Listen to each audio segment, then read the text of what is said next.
Okay, hello guys. Welcome to Thursday's lecture. Just some changes that I like to go over from the schedule that we have so far. So in the discussion sections, I think it's going to be better for you guys to only do one discussion instead of two. So in the discussion section, there's only going to be one question per week, and you guys have to post a paragraph of the discussion question as well as respond to somebody else, and try to make a good response. Don't try to just say like I agree. Like try to do like a really good response. Like read your fellow classmates disposition, and just try to either agree or disagree or make a valid point to that discussion. Okay, so I think we are initially supposed to do uh, two discussion questions for attendance and participation grade, but in this case I think it's only going to be good if we just do one. So if you've already done the discussion question for this week, then that's it. You're good for this week, and then you just have to listen to this lecture video that we're going to do tonight, or today actually. Okay, and also on so the 9th will be our third test, I believe. So on the 9th of that's not this Thursday but next Thursday, that's when we'll have our test, and also when your research paper is due. And on your research paper, what I've decided is, instead of me posting articles for your research paper, you're just going to have to look at the different topics that we've gone over, and you're going to have to supply your own research. So in other words, like tonight's topic is existentialism. And if you want to do that topic, then you would have to go do your research on existentialism, and write your one-page paper on that, of course with references and everything of where you got your sources. Okay, so or you could do it on Tuesday's topic as well if you want to do that. Okay, so that'll be the option for your guys' research paper. I know some of you guys did that previously during test two. You guys wrote about a topic that we discussed in the lecture. So for your research paper, I'm going to allow you to do that. But if you would like to do your own topic of discussion, or your own ideas of other religious philosophies, just let me know, and I'll give you guys the freedom to do that. Okay, and once again, please email me if you guys got any questions, or if you guys need a one-on-one Zoom meeting. Just let me know.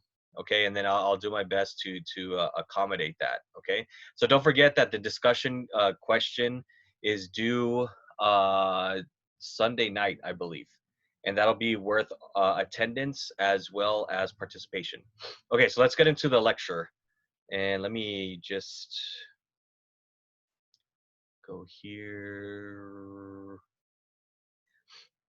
And sorry I don't have music for you guys, but I will one of these days. Oh, what's it doing? Cancel share screen.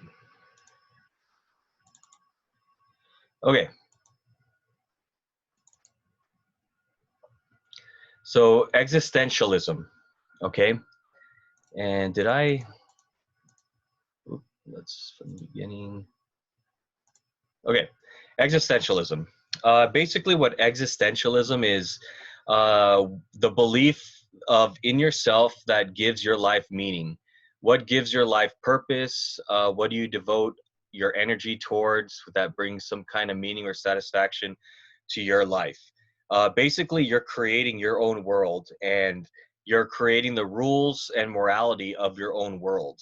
And that's what existentialism is.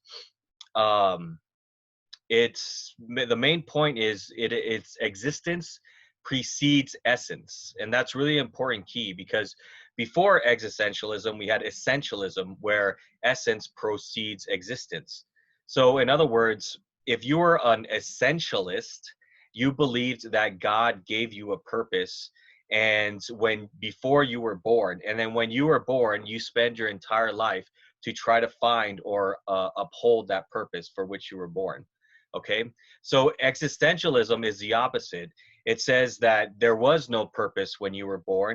It's just that when you are born, like, you have to find and create your own purpose out of what you desire. Okay, so that's the difference between essentialism and existentialism. Okay, in existentialism, God necessarily doesn't exist, although there are some existentialists that are theologians that do believe in God, but they believe that God did not really give you a purpose. Like, God created the universe, God created the earth, but he did not create a purpose for you, and you would have to be the one that creates your own purpose. So an existentialist, it can also believe in God, but most of them do not. Most of them believe that there is a life without a God, and you yourself pretty much just create what you desire, what you think is best for your life. Okay, so it basically puts all your happiness and all your joy and your responsibility towards you and others into your own hands. So it makes you like responsible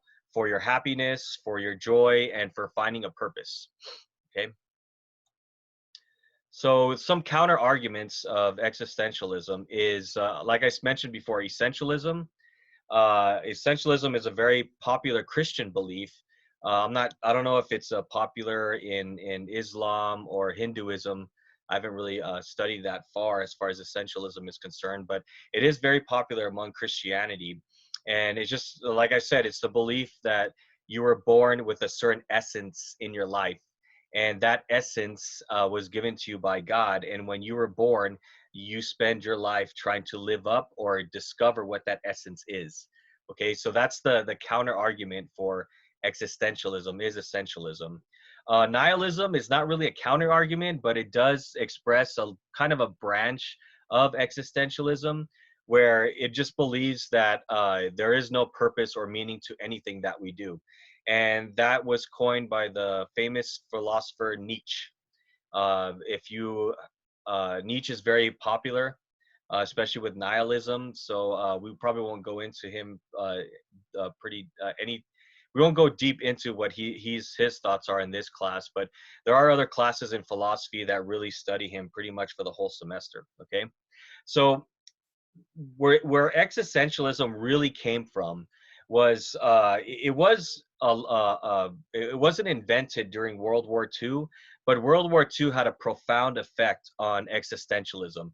And the reason for that was during World War II, I mean, 85 million people died all over the world, and it was a pretty chaotic scene. I mean, I don't know if you've seen any documentaries about World War II. I just finished watching the movie Downfall, the story of Adolf Hitler and his bunker. It's a really good movie. If you guys get a chance to see it, it's really historical and really good movie. It's very exciting. Like it makes you really think and just like, wow, how could, like that actually did happen, So World War II had a resounding effect on existentialism in the fact that there was so much chaos, there was so much death, there was so much uncertainty throughout the whole world that it's like, how could there be a God that would make everybody's essence into this? Okay, like how could God uh, uh, uh, be the one that ordered all of this? Okay, why was there so much chaos? So it just made sense that people followed their own moral code. And because they saw such chaos and such death in World War II, that they strongly believed that, hey, we have to follow our own moral code.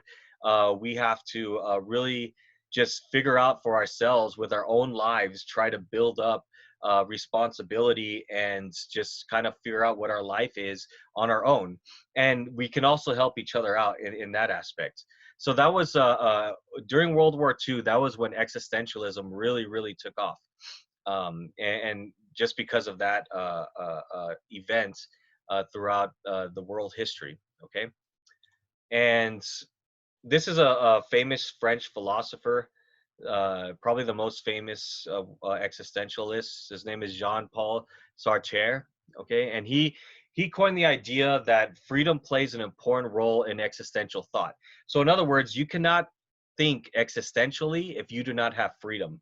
You need to have freedom because you need that freedom to create your own moral code. And if you do not have freedom, you're basically just living off of whatever somebody else tells you to live. So he believed that freedom is essential, and it's essential to being authentic. And what freedom does is it allows you to be authentic and be yourself, and it allows you to create basically your own pathway towards success, your own values, and your own moral code. So when you do that, when you don't allow anyone to tell you what is right and what is wrong, according to Jean-Paul Sartre, you are being authentic, and that's his view of existentialism. Is you need that freedom to become authentic. Okay, so there was no right or wrong answer. The right answer was the answer that you chose. That made yourself feel better. That was the right answer according to Sartre. Okay, so with existential thought, freedom is an important ingredient in order to be successful if you're living as an existentialist. Okay, so now with existentialism, if I want you guys to really understand, if you guys are going to write your research paper on this topic, just make sure that you do give the pros and cons, or the or what you think is right or wrong about existential thoughts, and you can write about that, and hopefully or I'll be able to read it, and it'll be good. It'll be fun to read. Okay, so so that's this week's lecture. Let me know what you guys think. If you guys do not like the discussion question, like, because I know there's only one a week, but if you guys want to do a different discussion question, like on existentialism, if you guys want to talk about that, you guys can do that as well. Okay, I'm giving you guys a lot of freedom, as you can see, freedom. I'm giving you guys a lot of freedom for this. I just want to make sure that everybody is doing what they want to pursue in this course. Okay, so once again, let me know, guys, if you have any questions. Don't forget to email me, and I will see you guys on Tuesday. All right, have a good day.